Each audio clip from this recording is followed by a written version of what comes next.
let's talk about inequalities for a second. And no, I don't mean, um, all of the injustices currently going on in the world. I'm referring to any sort of mathematical statement in which we're comparing a number to another number, seeing which one's bigger, which one's smaller, etc. So inequality statements are a way of doing that. Um, we're going to talk about solving them, graphing them, and writing their solutions in interval notation. Okay, let's talk about how to graph something like this first. Let's do that. So if I say x is greater than 5, by now we know the greater than symbol, right? If I say x is greater than 5, I can represent that with a graph by sketching a number line and shading in all of the values that make that statement true, right? So all of those values are going to be all of the numbers, obviously, that are bigger than 5. Okay. Now we can get really, really, really, really, really, really close to 5, right? 5.00000001. That's bigger than 5, if only by a little bit. So we need a way to represent that. That whole notion of getting really close to a number but not touching that. And I'm going to represent that with an open dot. So some people will draw the dot above the number line. Some people will draw it on the number line. I'll show you both. Okay, and we're going to shade in the direction of the solution. So I'm shading all the numbers on the number line to the right of 5. Okay, if you have your variable on the left, the symbol is always going to point in the direction that you shade. So sometimes people will shade above the line if it's easier to see it that way. You could also represent your solution by shading directly on the line. So I'll do that with another color, that way it's a little easier to see what's going on. So either one of these would be an acceptable way to graph the solution. Okay. The only difference between these two statements, greater than versus greater than or equal to, is, the statement 5 is greater than or equal to 5, that's a true statement, right? So that means on my number line,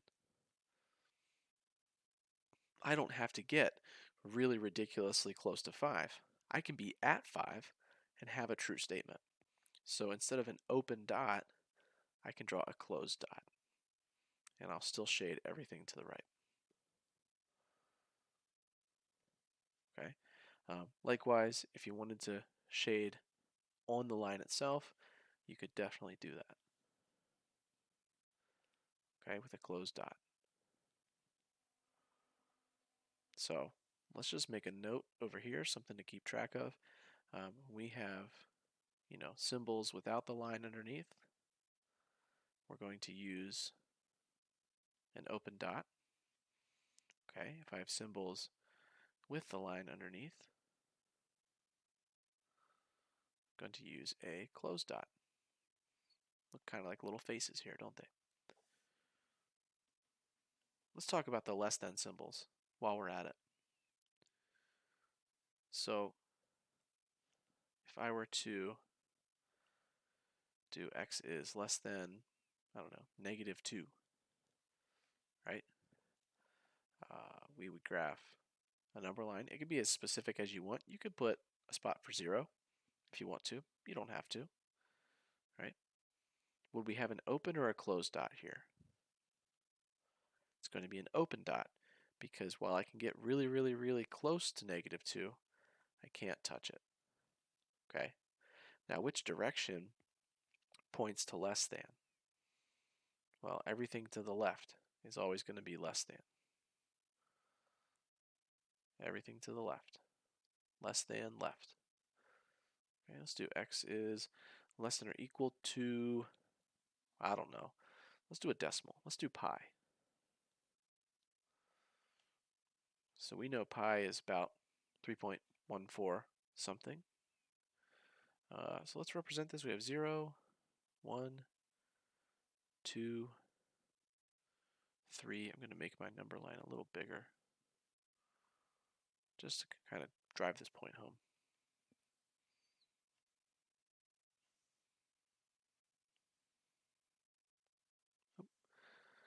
marker wants to work. So where would pi be on here? 3.1415-ish. It's going to be a little bit more than 3, right? Going to be a little bit more than 3. And, you know, we'll shade directly on the line this time. Open dot or closed dot? Well, it's less than or equal to, so I could be at exactly pi, right? And it's going to be, oh, not everything bigger than, but everything less than. So it's going to point to the left.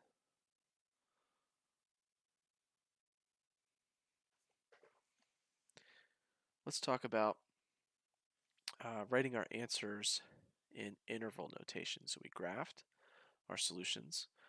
Let's talk about doing them in interval notation. So what that looks like is we're either going to use parentheses or brackets, and we're basically going to use some sort of symbolic notation to represent this drawing of a number line. Okay, we're going to read it left to right, just like we read our graph, our number line graph. Okay, so I want a set of numbers that represents everything that is greater than 5. Well, I'm going to start really, really, really close to 5. Okay, and I'm going to go up to the end of the number line. Well, what's at the end of the number line? To the right, positive infinity. To the left, it would be negative infinity. So going from 5 to infinity, or just over 5, all the way to infinity, that's going to include all of my solutions to this statement, x is greater than 5. So we need symbols that kind of denote open versus closed dots, or an open versus closed sets. So for interval notation, we're going to use parentheses for that. So if you can get really, really, really close but not touch it, you're going to use parentheses. So I get really, really close to 5 but not touching, it's going to be parentheses. You can never touch infinity, right? It's not a number. Okay, so we're going to use parentheses for that. Okay, so infinity and negative infinity. So negative infinity, positive infinity, they always get parentheses. Okay. Now what if I can be exactly at 5? The notation we're going to use for that is a square bracket. Okay, we still can't touch infinity, so we're going to end our interval in parentheses still. Okay, so for the less than, or for the greater than, or for the less than or equal to, anything where you're touching exactly there, we'll use brackets. Okay, so think about how you would write the solution sets for these two. X is less than -2. Okay, well, our starting point, quote unquote starting point, would be all the way on the left side of the number line at negative infinity. And we're going to go up to the point that's really, really, really, really, really infinitely close to -2, but not touching it. Okay, so we use parentheses for infinity always because it's less than, and there's no equal symbol, no or equal to piece. We're going to use parentheses, right? Parentheses in interval notation means you can get really close, but you can't touch. This one, let's see. So we're going, again, from negative infinity up to pi. Okay, our solution set, if we read it left to right, we're going from negative infinity on the left side of the number line all the way up to pi. Here's our pi. Now this time we can touch pi, so that gets a square bracket. Let's try a practice problem. So we've done interval notation. Let's talk about solving these inequalities. Okay, so when we're solving inequalities, something to keep in mind is it's just like solving equations, except our inequality symbol is going to flip if we multiply or divide by a negative.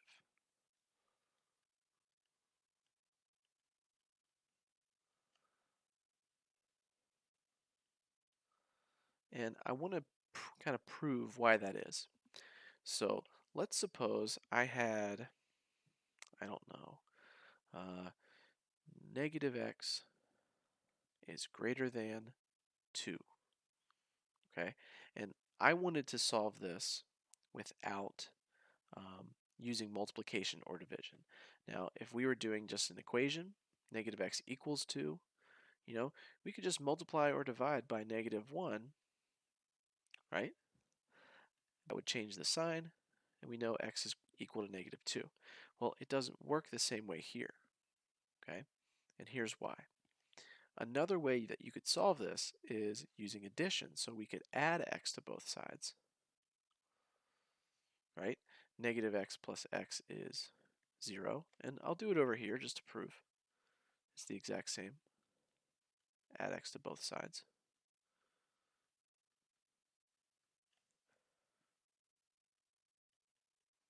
Okay. Now to get the x by itself, you would subtract the 2. So when I subtract 2 from both sides, now I have 2 is greater than x. Okay, on this side, I get negative 2 equals x. Okay, now we can read this the exact same. Equality statements read the exact same, whether it's x equals negative 2 or negative 2 equals x. But inequality statements, they don't read the same if we flip them around. Okay, if we flip it around, this reads as x is less than negative 2. So essentially, anytime we multiply or divide by a negative, it's a longer way of doing some addition and subtraction, okay? Flipping around the inequality symbol. So anytime we multiply or divide by a negative, we're going to flip the inequality symbol. Let's try 2 problems. So let's see. 3x plus 2 is, let's do greater than 11. Okay, let's solve this. We're going to graph our solution, and we're going to write our solution as in interval notation. Okay, so just like I'm solving an equation, I want to undo my addition or subtraction first, and then I'll undo my multiplication. So we subtract 2 from both sides. 3x is greater than, what, 9? Okay, now we undo 3 times x by dividing both sides by 3. Okay, this one did not have any multiplication or division by a negative, so we don't have to flip any symbols. So we get x is greater than 9 over 3, or x is greater than 3. Okay, what would that look like if we were to graph the solutions? Well, that would be a number line with a 3 on it. Oh, looks like I'm just out of frame here. Let me fix that.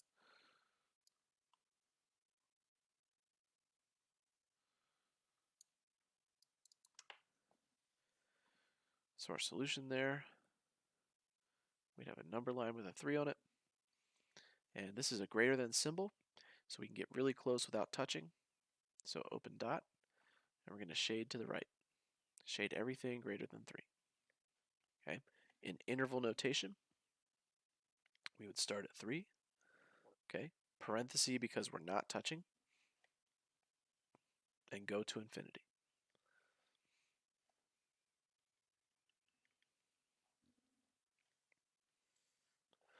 All right, let's try another one. Let's do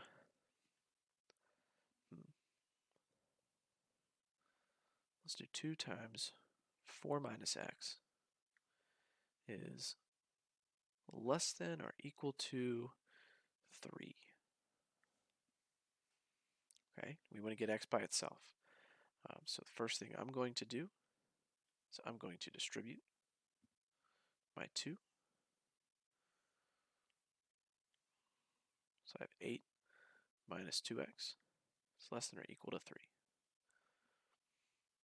Okay, now we're trying to get x by itself. So I'm going to do order of operations backwards. We're going to get rid of the 8 first. So we'll subtract 8 from both sides.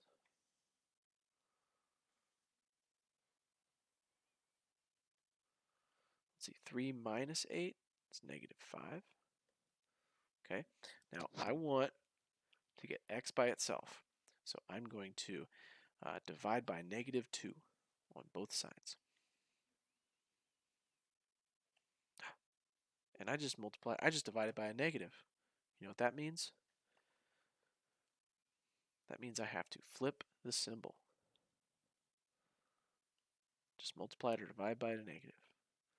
I divided by negative 2, so I'm going to flip my symbol. This x is by itself now. We're going to flip it, so less than or equal to becomes greater than or equal to negative 5 divided by negative 2, or 5 over 2.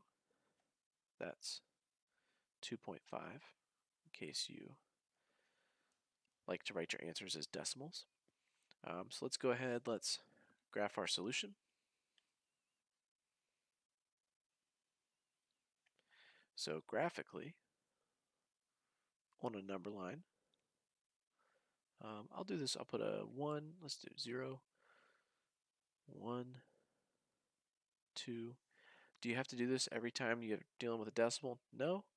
I just like to illustrate the fact that you could make it a very simple number line, or you could make it a little more complicated if you wish. So 2.5, that's right in between, right? That's right in between. This is going to be a closed dot because it's greater than or equal to, right? You can touch the 2.5, and we're going to shade everything to the right. Okay, my solution set, because my solution exists at exactly 2.5, I'll use a bracket. And I'm going all the way up to infinity, which always gets parentheses.